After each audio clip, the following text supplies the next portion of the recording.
It happens before you even make the decision. Your hand moves on its own. A phantom twitch. A muscle memory so deeply ingrained in your nervous system that your brain does not even need to send a conscious command anymore. You are sitting at a red light, or waiting in line for coffee, or someone sitting across from you goes to the bathroom, and for exactly 14 seconds, you are left alone with your own thoughts. And what do? You reach for it. You slip it out of your pocket. You tap the glass. You unlock the screen. You swipe.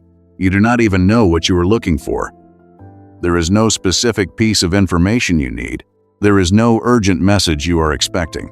You are just checking the void, checking the infinite feed, seeking a microscopic drop of friction in a frictionless moment, and then you put it back, only to realize 3 minutes later that your hand is reaching for it again.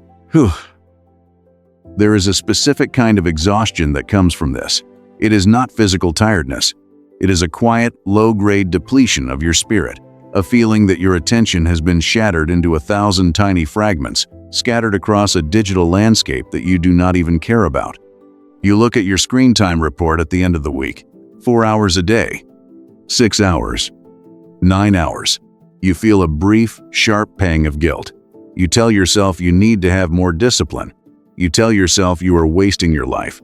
You promise yourself that tomorrow you will leave it in another room. But here is what almost nobody notices.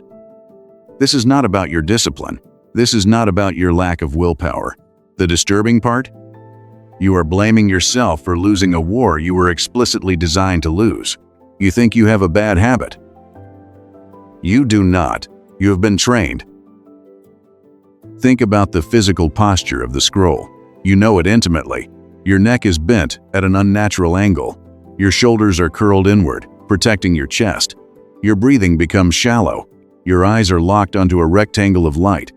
You look exactly like someone who is bracing for an impact, or someone who is in mourning.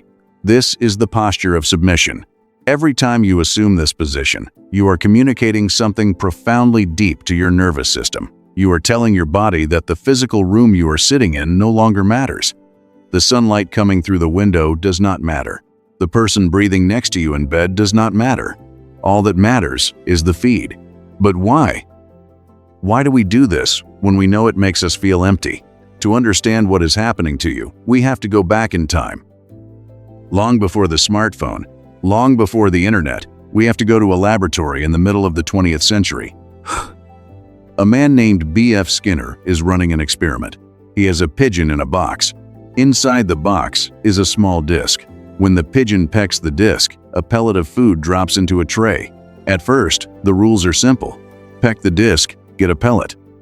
The pigeon learns this quickly. It pecks when it is hungry, and it ignores the disc when it is full. It is a tool. The pigeon is in control of the tool. But then, Skinner changes the rules. He introduces something called a variable ratio schedule of reinforcement.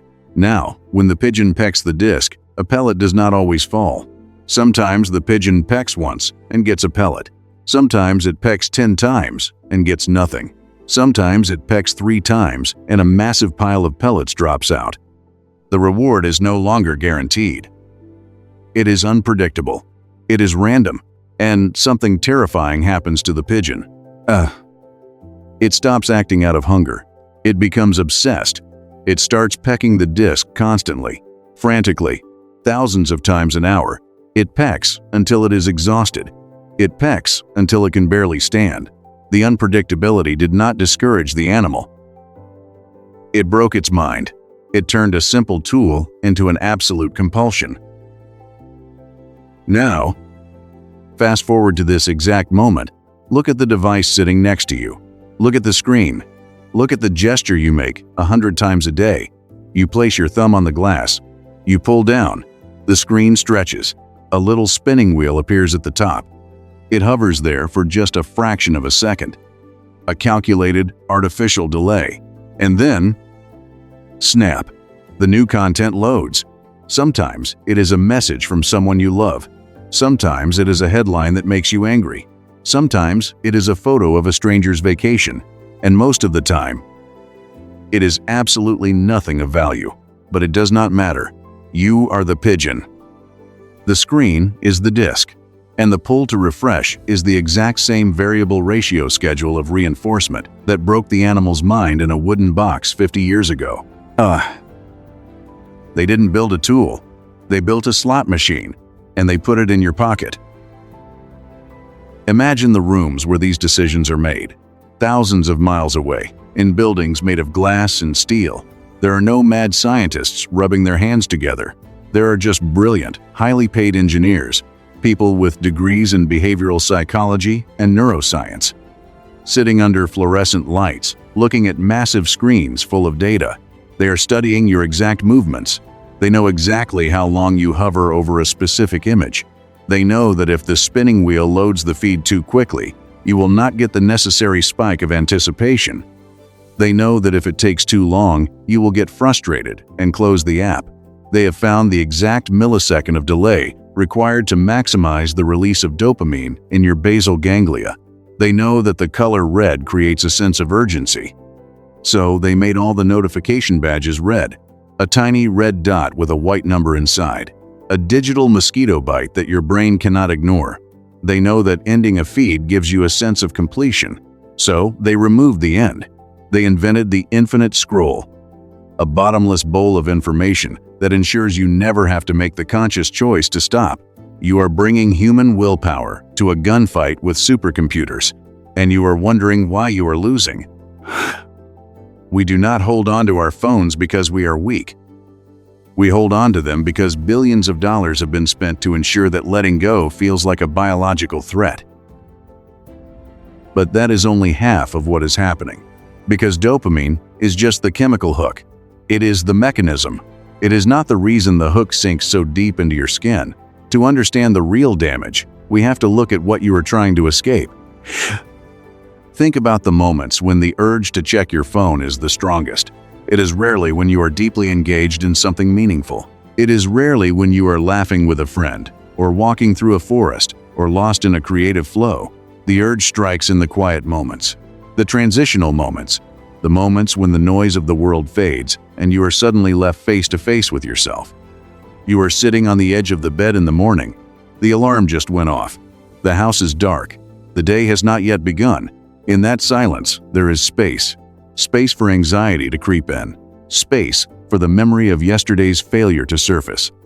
Space to wonder if you are on the right path. Space to feel the low hum of loneliness that we all carry inside us. That space is deeply uncomfortable. To be human is to be terrified of that empty space. And your phone offers an immediate, guaranteed exit from that space. You do not reach for the screen to find something. You reach for it to escape the nothing. You are using a supercomputer as a pacifier. And the tragedy is, it works.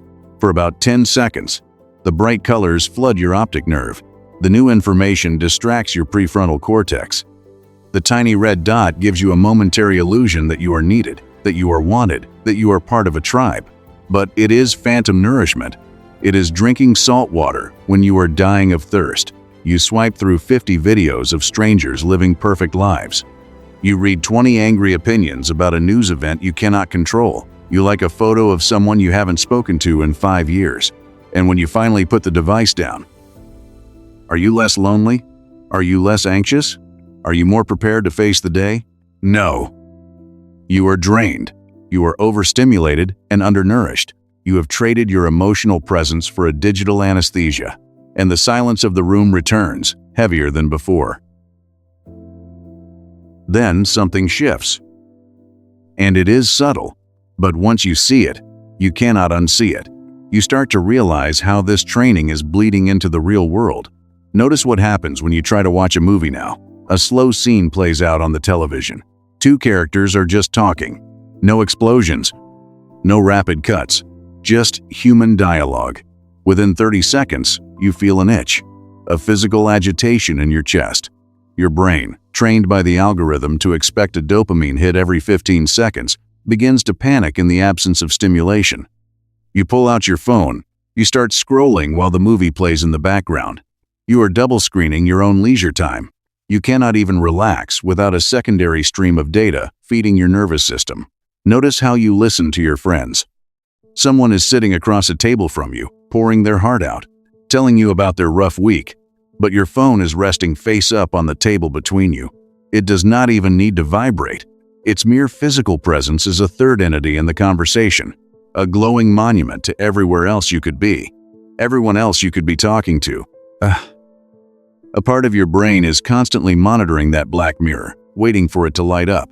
You are giving the person across from you a fractured, synthetic version of your attention. You are physically present, but you are emotionally offshore.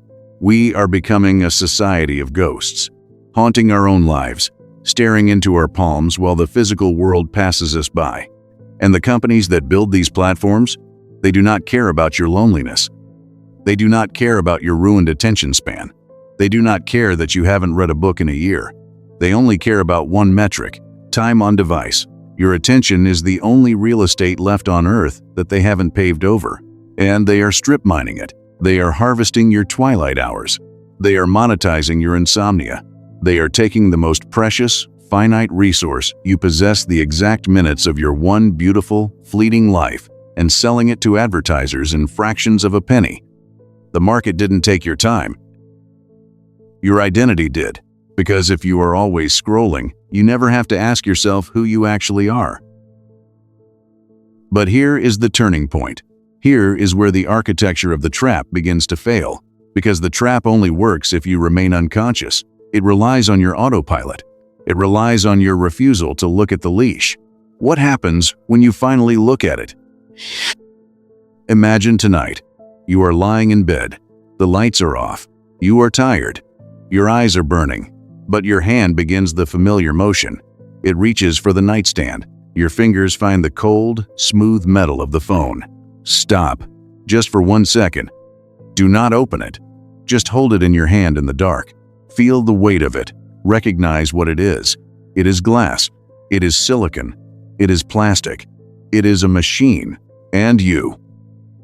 You are a living, breathing human being, with a heart that beats, with lungs that draw air, with a mind capable of profound depth and radical imagination and deep, terrifying stillness.